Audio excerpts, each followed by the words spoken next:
What's up, good people and Eagle and 49er fans? Mark Holmes here, and as always, I want to say thank you for watching, commenting, subscribing, and being part of the Joe Boo Sports Report. Without you guys, as well as you ladies, you know that this literally does not work. Hope you're having a great day. It's hump day. It's all downhill from here, and I can't wait to get to the weekend and things. The Cowboys are kind of cold. Cowboys have a way of kind of bitch slapping you on the way out the door. Have you noticed how, Brandon Cooks definitely won't be coming back, okay? He definitely won't be coming back.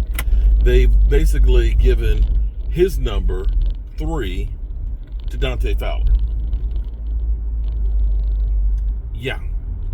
And you have to say that the writing's on the wall for him, that's no chance in hell that he's coming back. I'm glad that they've brought back Dante Fowler. But then again, I guess the Cowboys, they don't really covet players' numbers the way others do. Because when you think about Tony Dorsett,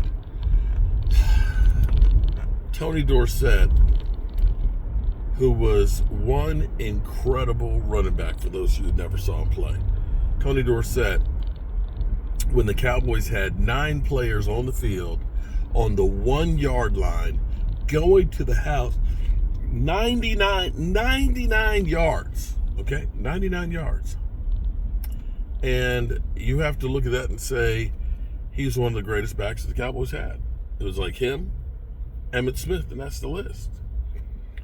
And to bring in Javonte Williams, no disrespect to Javonte Williams, to give him Tony Dorsett's 33, there's something wrong with that. I understand like what they did with Randy Gregory, giving him 94 and basically trying to say, you're going to be the next Charles Haley. But yeah, nowhere close. And, of course, the legends of 88, putting CeeDee Lamb in, it seems like CeeDee Lamb's actually lived up to it so far. Not so much, what was it? Who else did they give 88 to that was a bum? Something Bryant?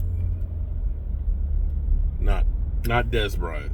Or who else had it? Damn, my memory is shot, man. I don't know if it's I've been under a bit of stress and running around a lot, so maybe I hope that's what it is, and that I'm not getting dementia.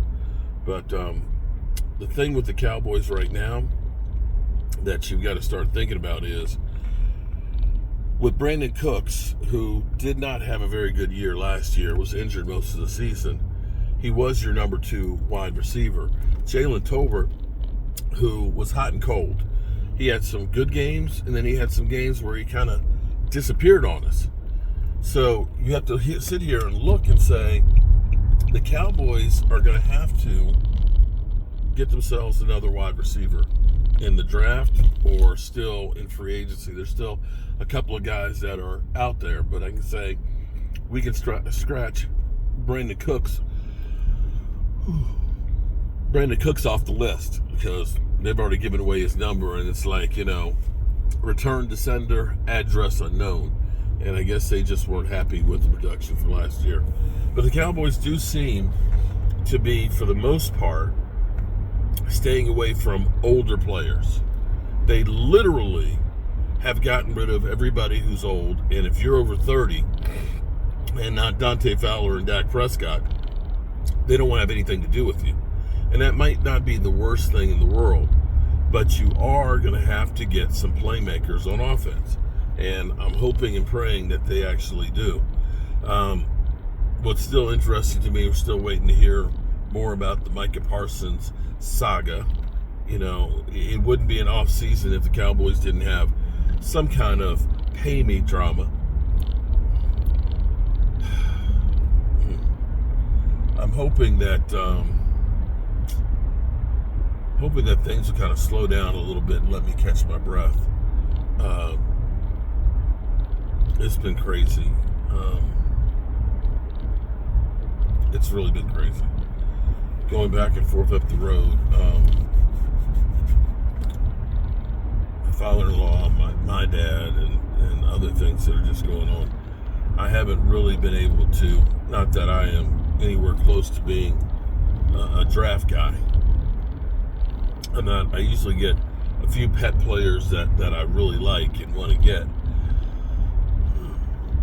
But I haven't even had a chance. I know we looked at, we went out and looked at a linebacker, pro days, linebacker and wide receiver. Wide receiver would be kind of a project, and I'm kind of done with having project receivers. I need a guy who day one that they can plug in, preferably somebody that's got experience, because we've done so many. I mean, we got tons of projects on this team. Jonathan Mingo, they're going to look at it and say, well, he had second round potential because he was drafted in the second round, but thus far hasn't done anything. We could say the same thing with Paris Campbell. Oh, he's speedy and everything else. Okay. Well, there's a lot of guys speedy that can't get open and can't catch. I need somebody that we can plug in right now because time is running short. We ain't got that much time to wait and try and develop. You got CeeDee Lamb, who is getting older. You got Micah Parsons, who's getting older. And Dak Prescott, his body is beginning to get wear and tear on it. If we go through another season where Javonte Williams and Miles Sanders are our running backs, we're no better than we were last year. And if we still go into the season with just CeeDee Lamb, bro, you ain't going to go that far. So going into this draft, they're going to have to look at getting a playmaker.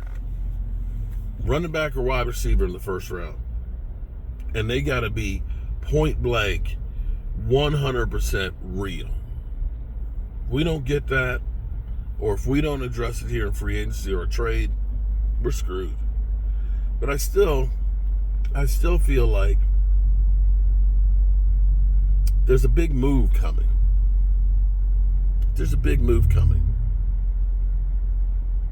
That this isn't it. You don't have this kind of money, $41 million, and once you get Micah done, potentially more, that you just sit on that money. That would be freaking insane to say we're going to sit on $50 million. They got to be having something in here planned. And maybe it's a draft day trade. Who knows? But they got to do better than this. We're all tired, man. We're all turning into dust in the wind waiting for the Cowboys to be great. And best of luck to Brandon Cooks. Appreciate the 2 years that he was here. Solid citizen, nice guy. But I need somebody young and ready to roll. Peace.